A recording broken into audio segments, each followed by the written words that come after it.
there, Christy here from MakingItInTheMountains.com. Thank you so much for joining me today. Now, many of you might know that a couple of months ago we adopted a rescue dog.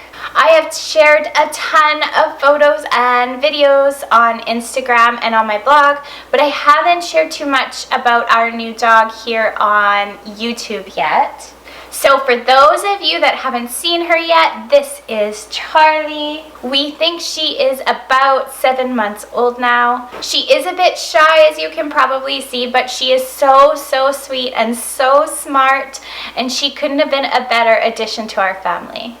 She's fitting in perfectly so far, and we have loved having her. Now, because she's a rescue dog, we're not really sure about her breed.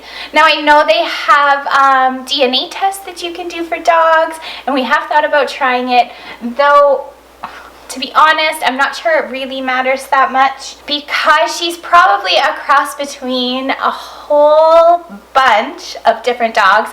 I'm not really sure a DNA test would be worth it for us. Now, having a puppy of our own has been a huge learning curve for us. But there are a few things that we have found along the way that has made this journey just a little bit easier. So today I wanted to share with you a few of our favorite products and finds that we wouldn't want to have to live without. Alright, so there are quite a few. So I'm going to run through these in no particular order. I'll just pull out of the basket and tell you all about them. So first up are these dog bowls. They are Rae Dunn. I love these bowls because she can't really push them around the kitchen while she's eating or drinking out of them. I like that they just stay put right on her placemat. There's nothing in here. They're empty. Alright, next up I wanted to talk about toys. Now we have a ton of different toys for Charlie. Tennis balls, ropes, all sorts of different things. But one of her very favorites, and something I never really considered, is this. It's been well loved already, but this actually has a water bottle inside of it. So when she chomps on it, it crinkles. I like that it has this kind of protective cover over it though, and it's actually really easy to change out the water bottle when she does sort of squish it all up. This is only our second in a couple of months, so it does last quite a while. Okay, now hopefully you can hear me over the chomping water bottle, but moving on. Obviously, with a new puppy, there is a lot of training that needs to happen. I have read all the books, and I will be sure to link to a couple of my very favorites below. But one of the most important things I learned through all of the books is that a lot of the training nowadays is done by reward-based training, which means that we treat her every time she does something that we want her to do, something that's desirable. So, I thought I would tell you guys about some of our favorite training treats. I know, sweetie. So both of these options are soft, which means they are quick and easy to chew. So when we give her the treats on the run, it doesn't take her a whole lot of time to chew them up. We use these for everything, whether we are working on tricks specifically, teaching her to walk on her leash. Even every time she comes inside from the backyard, I keep a really cute Rae Dunn container of treats at the back door as well, so that they're always ready for her. So these ones are probably the best for on-the-go training, or when you're giving out a ton of treats. They're nice and small. They're only 3 calories each, and she really responds well to them. These ones we use as she comes in from outside or when she goes into her crate at night. They come in all sorts of different flavors, and they are incredibly healthy, full of all sorts of good stuff for her. So speaking of crates, we use a crate to put her in anytime we need to leave the house or at nighttime when we go to bed. I just keep it right beside my bed. We've been really happy with our crate. It seems to work really well. She's never made a break for it. Fingers crossed it continues to work well for us. Okay, now a few essentials, especially this time of year where everything is mucky as the snow melts.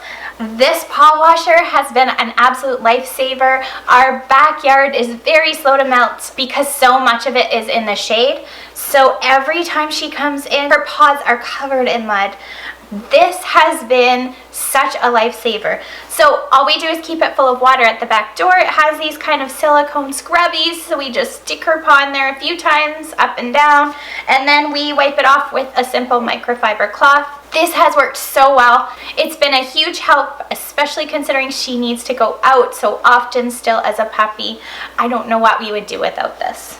Now, typically when we go out for longer walks, the paw washer, it will sometimes work, but often it doesn't because her belly will also get really dirty. So in that case, I will use the paw washer for her paws, but then I'll also use one of these disposable dog wipes on her belly as well, just to get off the worst of the dirt. And then we usually just let her sit on the front mat for a little while until she's all dry. I have a feeling we'll be using these wipes an awful lot. I've got a package in the car as well, so I can wipe down her paws before I put her in. We've also got a really great dog blanket that I keep in our car. I'll be sure to leave a link to that in the description box below as well. Now, in addition to her training treats, we also have one of these Kong treat holders as well. This is a favorite for Miss Charlie. We like to fill it full of peanut butter and give it to her at the end of the day, and she'll just lick it out forever. I really like this because it helps those treats last a little bit longer. It makes her work for it just a little bit. Now, speaking of working for her food, this dog bowl was something that I read about in one of my training books. I'm not sure which one talked about it, but it did say something about putting your dog in front of a bowl like this full of dog food at dinner time is like sticking them in front of the TV. They don't have to work for their food and they eat it up really quick. Now this one, as you can see, is a bit of a puzzle for her. She really does have to work quite hard to get her tongue in all of these grooves to get at all of her food. So in the mornings I tend to use the regular dog bowl, but for dinner time I like to use this one when she's got a bit more patience to try and work all of her food out of it. It's also great because it keeps her busy while we are sitting down to eat as well.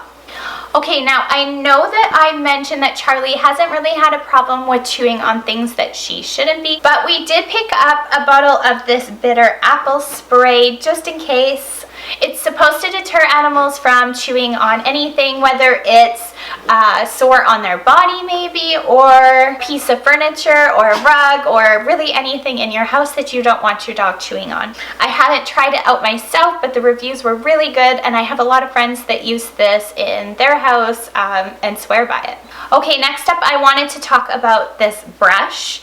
It is called the Furminator, and it is phenomenal. It does a really great job of not only detangling her long hair, but it's also made to cut down on shedding. It gathers all the loose hair that she has so it can help cut down on the hair that she loses all around the house. So we try to do this every few days. She doesn't really shed a whole lot, but I still think this is definitely helping, and if you have a dog that does shed a whole lot, you might really like one of these. Okay, so last in my basket here is this adorable leash set. It is made by a small Canadian company called Danes and Divas, and they make the most adorable dog accessories. So they have little bow ties, little hair bows, and also the prettiest leashes and collars. So not only is this pretty, but it's really practical. It's got a really substantial latch that can latch onto her collar. It also has a hook to hang our bags to pick up any dog poop that we might need to grab while we're out for walks. Really, it's been just as practical as it is pretty. Now, of course, we did end up getting a collar to match that beautiful leash as well. I'm really happy with the quality of this. It has a really substantial clasp to it, as well as a D-ring to hook her leash onto. Now we do have her tags on here as well, but we did also engrave the buckle on the collar with her name and our phone number, so it is always there. Okay, so I've already had a ton of questions about her beautiful bed from most of the photos that I've shared on Instagram. I picked up this bed on a trip to HomeSense the day that we got her. but I will try to scour the internet and see if I can find something similar to link to for you in the description box below. We keep her bed right on the floor in front of the front window so she can always have an eye on whatever is happening outside. She really likes to sit and look out the window on it. Okay, so the only other thing that I wanted to be sure to mention to you guys today is our dog gate. She doesn't really wander too far out of our sight just yet, but it didn't take us long to realize that we needed it when we are spread out all over the house and she wants to kind of wander around to see what we're all doing. It was especially useful when we were potty training, but we do still use it today just to make sure that she stays where we are. I especially like this one because it doesn't require any screws or fasteners into our drywall, and it has a door that is really easy to open so we can pop through as many times as we want to without any trouble at all. Alright friends, I hope you enjoyed this video. I'm sure there are a million things that I'm missing, but I tried to cover some of our most loved essentials for Charlie. If you like this video, I would love for you to give it a thumbs up below and subscribe to my channel for farmhouse style DIY, decor, and recipe ideas. Thank you so much for watching.